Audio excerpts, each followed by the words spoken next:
Seanca e kësaj të enjteje është shoqëruar me debate pasi kreu I grupit parlamentar të Partisë Demokratike Gazmend Bardhi kërkoi ndryshimin e rendit të ditës. Ai akuzoi mazhorancën për monolog dhe përjashtim të opozitës nga temat jetike si integrimi. Evidentohen edhe çështje dhe problematika që do duhet të trajtohen nga Kuvendi I Shqipërisë.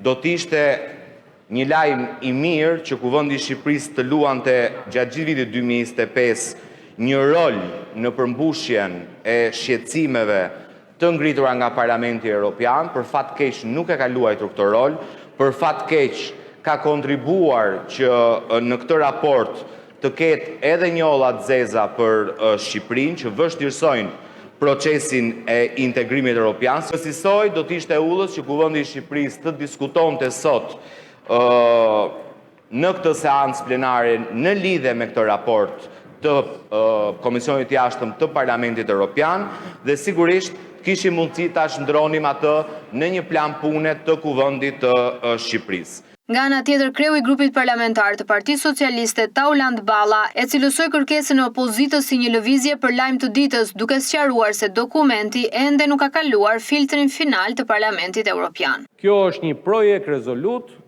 e Parlamentit Evropian mbi raportin e Komisionit Evropian për vitin 2025. Tani që mos bëhemi edhe që sharak brenda këtij minutazhit. Tani Parlamenti Evropian këtë dokumentin do ta miratoj vetë në 16 ose 17 qershor. Sepse e ka miratuar komisioni dhe do ta miratoj seanca plenare ose prandaj quhet projekt.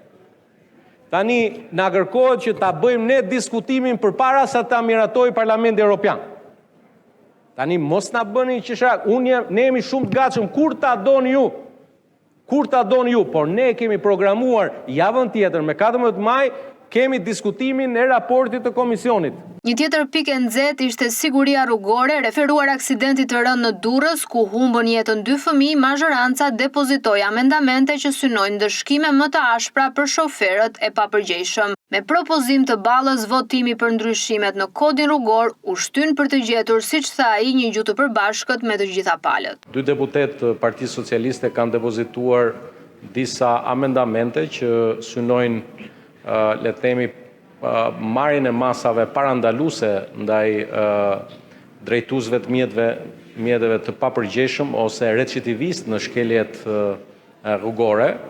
Dhe në këtë këndvështrim për të lënë kohë që edhe kolegët e grupit parlamentar të Partisë Demokratike apo kolegët e tjerë të grupit parlamentar t'i shohin, dhe komisioni po ashtu dhe Ministria përkatëse, kërkojmë shtyrjen e diskutimit të kësaj çështje me qëllim që të kemi konsensusin e plot dhe në kuptimin edhe të njohjes, për shkak se numri I neneve të propozuar është 9, pra është më shumë se sa nenet që kishte projekt ligji, atëherë besoj që bijem gjithë dakord për ta shtyrë. Përpara nisjes së debateve politike, salla e Kuvendit u bashkua në heshtje për të nderuar kujtimin e ish-kryeparlamentarit Servet Pollumbi, I cili u nda nga jeta në moshën 89 vjeçare. Kryetari I Kuvendit Niko Peleshi lartësoi figurën e tij si një shtet formues dhe mendimtar që udhëhoqi institucionin në kohë sfiduese. Shërbeu si kryetar I Kuvendit Republikës Shqipërisë.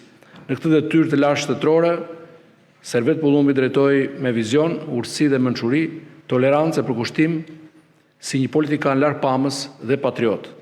Gjatë gjithë jetës së tij si mendimtar dhe intelektual erudit, profesor Pollumbi formoi breza të tërë studentësh dhe la një trashëgimi të pasur në shkencat politike dhe sociologjike shqiptare.